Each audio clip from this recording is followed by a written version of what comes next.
ఇక తెలుగు రాష్ట్రాల్లో success icons గా నిలిచిన వారి విజయ ప్రస్థానానికి అక్షర పట్టాభిషేకం చేస్తూ 10 టీవీ నిర్వహించిన 10 టీవీ ఏస్ అచీవర్స్ కాఫీ టేబుల్ బుక్ కార్యక్రమం తెలుగు మీడియా చరిత్రలోనే ఒక కొత్త ఒరవడికి శ్రీకారం చుట్టింది.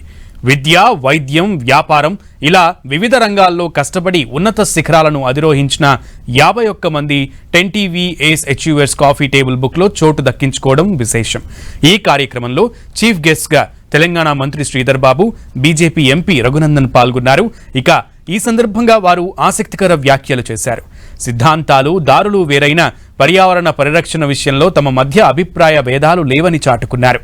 ఇంతకీ వాళ్ళేమన్నారు ఓసారి చూద్దాం. ఎందుకు వరదలు వచ్చినాయో మీకు అందరికీ తెలుసు. లాస్ట్ మంత్ మేము పార్లమెంట్లో ఉన్నప్పుడు వరదలు వచ్చినాయి పక్క రాష్ట్రంలో.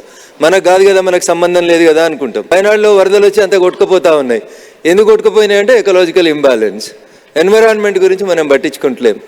ఓన్లీ ద థింగ్, మనం ఎంత ఎదిగినా, ఏం చేస్తూ ఉన్నా, ఏ స్థానానికి ఎదుగుతూ ఉన్నా, మీకు అందరికీ నేను సవినయంగా ఒక సైన్స్ టీచర్గా చెప్పేటువంటి ఒకే ఒక appeal, don't break the ecology. Environment గురించి మనం పట్టించుకుంటలేం.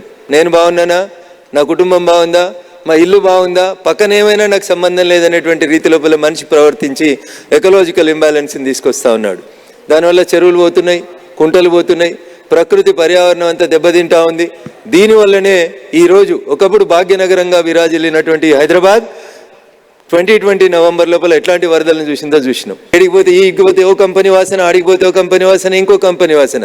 I'm not against the industries. In the name of industries don't break the ecological balance అనేది మాత్రమే నేను మీకు చెప్పదలుచుకున్నాను. ఒడిదుడుకులు అవుతా ఉన్నాయి, స్పష్టంగా కనబడతా ఉంది. ఈకలాజికల్ ఇంబ్యాలెన్స్ జరుగుతూ ఉంది.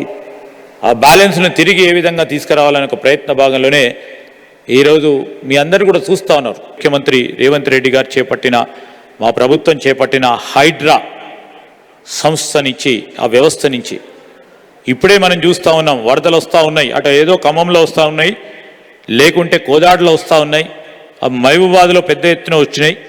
మొన్న 20లో జరిగిన హైదరాబాద్లో మనం ప్రత్యక్షంగా చూసినాం.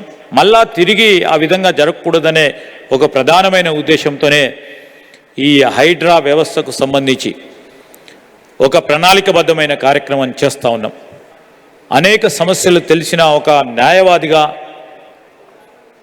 మొన్న ఈ మధ్యలో మేము చూసాం వారి ప్రకటనకు సంబంధించి హైడ్రా వ్యవస్థ చేస్తూ ఉన్న అంశాలను వారు బాహాటంగా చెప్పడం అనేది. ఎందుకంటే మేము ఐడియాలజికల్ సిద్ధాంతపరంగా మేము వేరే దారి నడిచినా, వారు వేరే దారి నడిచినా, ఓ మంచి పని చేసినప్పుడు ఈ విధంగా ముందుకు తీసుకెళ్లాలని చెప్తా ఉన్న రఘునందన్ రావు గారికి నేను ప్రత్యేకంగా కృతజ్ఞతలు తెలియజేస్తా ఉన్నాం.